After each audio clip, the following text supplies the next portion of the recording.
Telos. Naquele tempo, a Califórnia fazia parte do continente da Lemúria.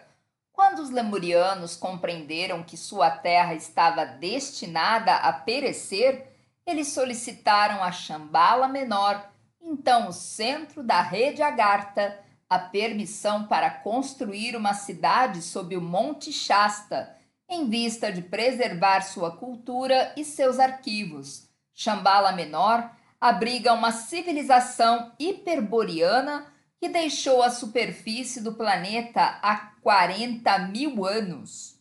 Os hiperboreanos estavam naquele período encarregados de tomar as decisões para a rede Agartha.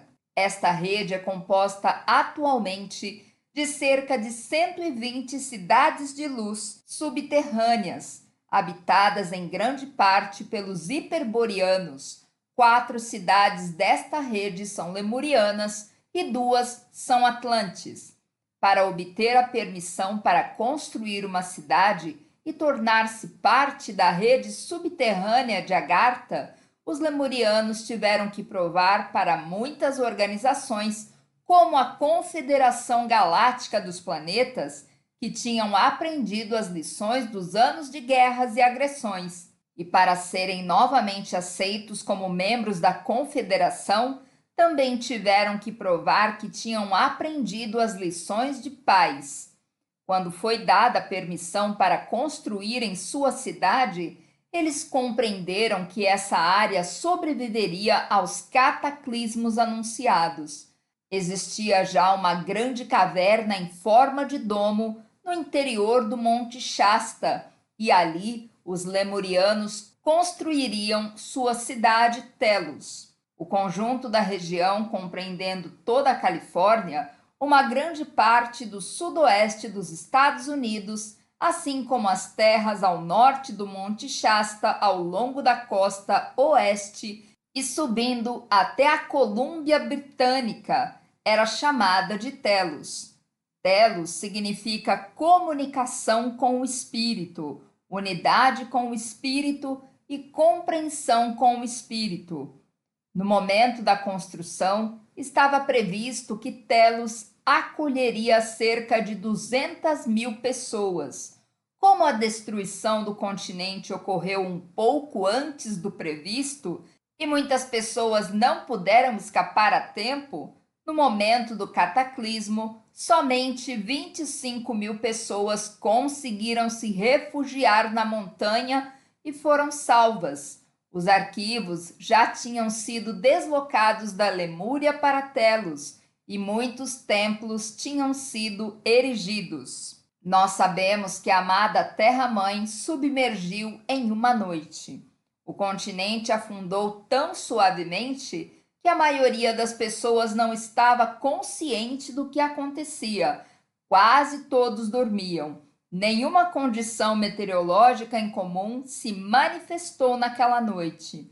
Segundo uma transmissão dada em 1959 pelo Sr. Himalaia por meio de Geraldine Innocenti, chama gêmea de Eumória, um grande número de sacerdotes que permaneceram fiéis à luz e à sua vocação sagrada mantiveram-se em seus postos. Uma outra transmissão do Sr. Mahashohan, em março de 1957, por intermédio de Geraldine Innocenti, durante a dispensação Ponte para a Liberdade, relata: antes que o continente lemuriano afundasse, os sacerdotes e sacerdotisas dos templos foram avisados dos cataclismos que viriam, e vários focos do fogo sagrado foram transportados para Telos.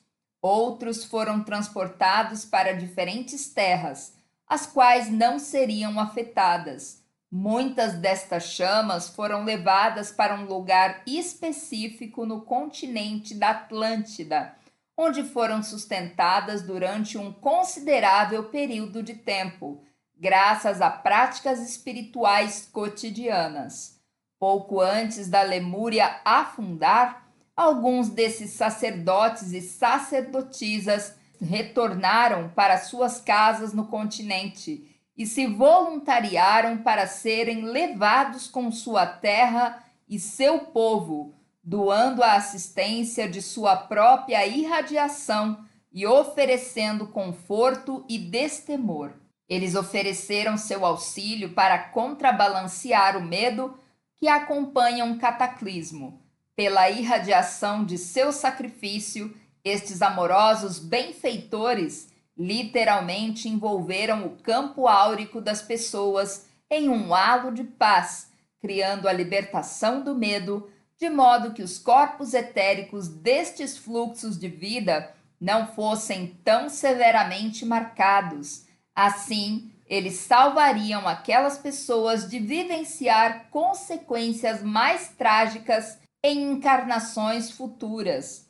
O Sr. Himalaia, em 1959, quando da dispensação Ponte para a Liberdade, disse: numerosos sacerdotes se dividiram estrategicamente em pequenos grupos em várias áreas e oraram e cantaram enquanto eram envoltos pelas águas. A melodia que entoaram é a mesma que hoje é conhecida como Auld Lang Syne. A ideia por trás desse ato era que cada experiência horrível deixa uma marca muito profunda e traumatizante no corpo etérico e na memória celular das pessoas, o que leva várias encarnações para curar. Através desse ato e graças ao sacrifício dos sacerdotes que escolheram permanecer em grupo e cantar até o fim, o medo foi atenuado e um certo nível de harmonia foi mantido.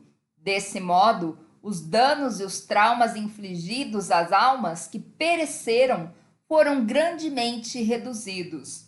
Disse que os sacerdotes e os músicos cantaram e rezaram até que as ondas e as águas atingissem os seus lábios, e então eles também pereceram.